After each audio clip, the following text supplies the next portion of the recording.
सोनपुर गांव के बीचों बीच एक विशाल हवेली थी। ये हवेली थी जमींदार प्रताप सिंह की। उनकी पत्नी संगीता देवी, बड़ी बेटी काव्या और छोटी बेटी राधा। सुबह की हल्की धूप आंगन में उतर रही थी। काव्या चौकी पर बैठी शास्त्र पढ़ रही थी। संगीता देवी प्रेम से बोली, मेरी काव्या तो सचमुच देवी का वरदान है। पढ़ाई में तेज, स्वभाव में शांत। प्रताप सिंह ने अखबार रखते हुए कहा, ऐसी बेटी से कुल का नाम रोशन होता है। फिर उनकी दृष्टि दूसरी ओर गई। वैसे राधा अभी तक दिखाई नहीं दी। संगीता ने कहा, रसोई न है। पढ़ाई में मन नहीं लगता, बस काम में लगी रहती है। हर साल परीक्षा में फेल हो जाती है। तभी राधा थाली लेकर आई। माँ, भोजन तैयार है। क्या अब मैं थोड़ी देर किताब पढ़ लूं? संगीता ने ठंडी आवाज में कहा। किताब से तेरा क्या नाता? फेल होने की आदत पड़ गई है। राधा ने सिर झुका लिया और सहमी हुई आवाज में कहा, इस बार मैं पूरी कोशिश करूंगी। प्रताप सिंह की आवाज भारी हो गई। अगर इस बार भी हार गई तो याद रखना, ये घर किसी नाकाम को नहीं रखता। राधा के हाथ कांप गए। दोपहर को दोनों बहनें पाठशाला से लौट रही थीं। कुएं पर खड़ी स्त्रियां बातें कर रही थीं। देखो, जमींदार की छोटी बेटी, पढ़ाई इसके बस की नहीं, कब तक घर का बोझ बनी रहेगी। राधा के कानों में शब्द तीर बनकर लगे।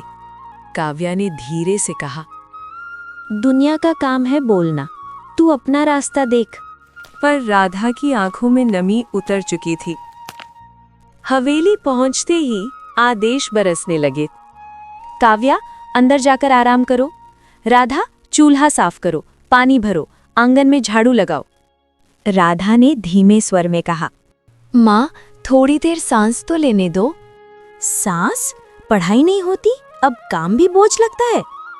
राधा बिना एक शब्द बोले काम में लग गई।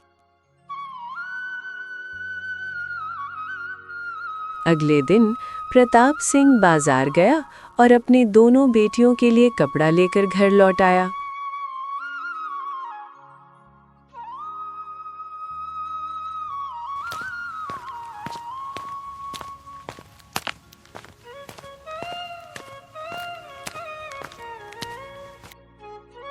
संगीता, ये लो, मैंने बाजार से काव्या और राधा के लिए कपड़े लाए हैं। संगीता ने कहा, ठीक है जी, मैं ये कपड़े बच्चों को दे दूंगी।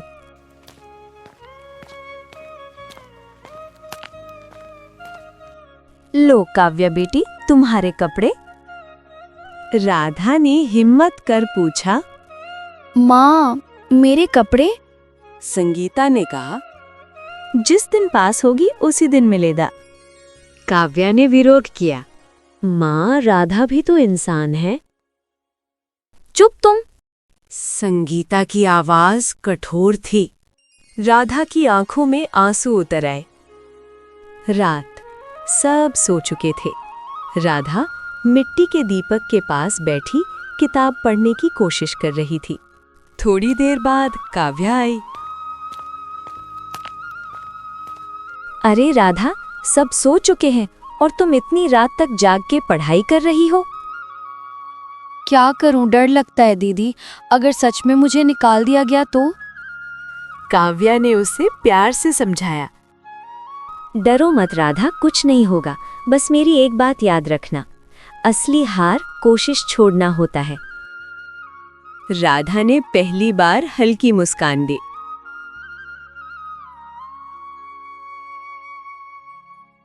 कुछ दिन बाद परीक्षा का परिणाम आया।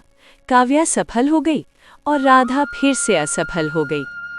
संगीता देवी गुस्से से कांप उठी। सबके सामने मेरी नाक कटवा दे। प्रताप सिंह बोले, राधा वादा याद है ना? अब तुम्हारी इस घर में कोई जगह नहीं। राधा हाथ जोड़कर खड़ी रही। माँ, पिताजी, मुझे एक अवसर दीजिए, इस बार निराश नहीं करूंगी। नहीं, निकल जाओ इस घर से। दरवाजा खुल गया। राधा बिना कुछ कहे बाहर निकल गई।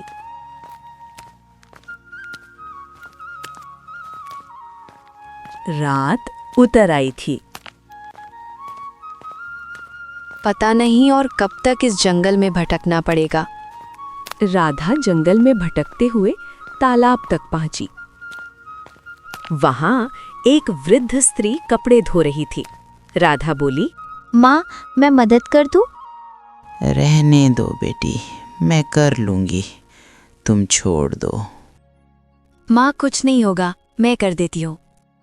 फिर वृद्धा ने स्नेह से पूछा, वैसे तुम क्यों भटक रही हो बेटी? राधा ने सब बता दिया।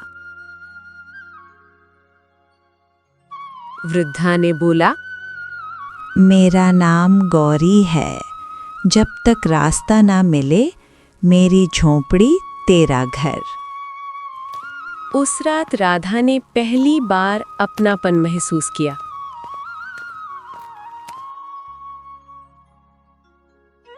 कुछ दिनों बाद राज्य में नगाड़े बजे।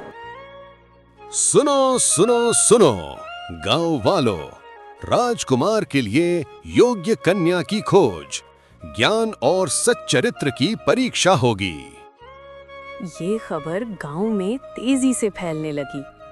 दूसरी ओर संगीता की सहेली उससे ये खबर बताने जा रही है। जाके संगीता को इस खबर के बारे में बताती हूँ। अरे संगीता, तुझे पता है राजा के सिपाहियों ने पूरे गांव में घोषणा की है, राजकुमार के लिए योग्य कन्या का चुनाव होगा। क्या बात कर रही है? ये तो काफी अच्छी खबर है। चल ठीक है, तू चल, मुझे काम है। संगीता देवी की आंखों में चमक आ गई। मेरी बेटी काव्या ही चुनी जाएगी, अभी उससे बताती हूँ। दूसरी ओर ये खबर अम्मा तक पहुंची। अम्मा राधा से बोले, अरे राधा बेटी, राजमहल से सूचना आया था। महाराज को राजकुमार के लिए एक योग्य कन्या की तलाश है। इसके लिए ज्ञान और सच्चरित्र की परीक्षा होगी। मुझे लगता है तुम में वो सारे गुण हैं, इसलिए हम भी राजमहल में होने वाली परीक्षा में शामिल होंगे। लेकिन माँ, मुझे तो मेरे घर वाले योग्य नहीं समझते, महाराज कैसे समझेंगे? लेकिन मुझे लगता है तुम इस परीक्षा के लिए योग्य हो। तुम मेरी बात मानो और इस परीक्षा का हिस्सा बनो। ठीक है, अगर आपको लगता है कि मुझ में ये योग्यता है तो मैं परीक्षा देने के लिए तैयार हूँ। आप भी साथ चलना। अगले दिन सारी कुमारी लड़कियां और उनके माता-पिता राजमहल में गए। राजमहल में संगीता ने राधा को देख के कहा, अरे देखो तो कौन आया है। मेरी काव्या के सामने तो कुछ भी नहीं है। अब आ ही गई है तो किसी को बताना नहीं, वरना खामखा नाक कटवाएगी मेरी तो। राजमहल में सभी कन्याओं को एक बीज दिया जाएगा। इसे उगाओ। जिसका पौधा खिलेगा वही इस परीक्षा में सफल होगी और राजकुमार की पत्नी चुनी जाएगी। काव्या अपनी बीज लगा रही थी और संगीता उसे खड़े होकर देख रही थी।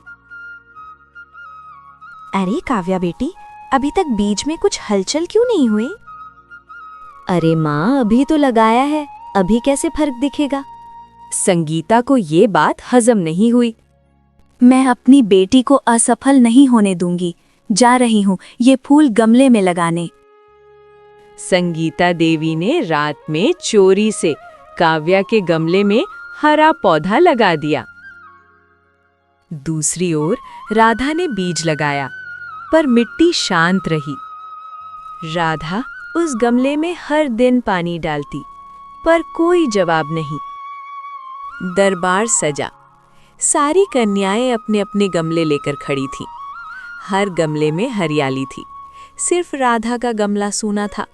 न कोई पौधा, न कोई तिनका। लोग हंसे। संगीता बोली, अरे सबके गमले में कोई ना कोई पौधा है, लेकिन इसके गमले में कुछ भी नहीं है। निकम्मी, किसी काम की नहीं है। राधा सर झुकाए खड़ी रही। महाराज, ये देखिए मेरी बेटी काव्या के गमले में कितने सारे रंग बिरंगे फूल उगे हैं। मेरी बेटी काव्या में वो सारे गुण हैं जो आपको चाहिए। ये सब झूठ है। इन बीजों को मैंने उबाला था। इनसे कुछ उगना असंभव था। तुम सब ने झूठ का सहारा लिया, सिर्फ इस कन्या ने सच रखा।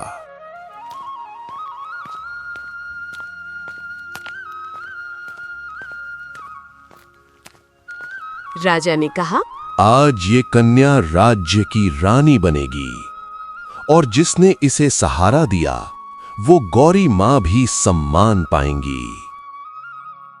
शुक्रिया महाराज। संगीता और प्रताप सिंह देखते रह गए। सोनपुर की हवेली में अब घमंड नहीं था। राजमहल में राधा की सरल हंसी गूंजती थी और हर कोई जान गया, सच्चाई बीज की तरह है, मिट्टी में दबाओ फिर भी एक दिन फूल बनकर खिलती है।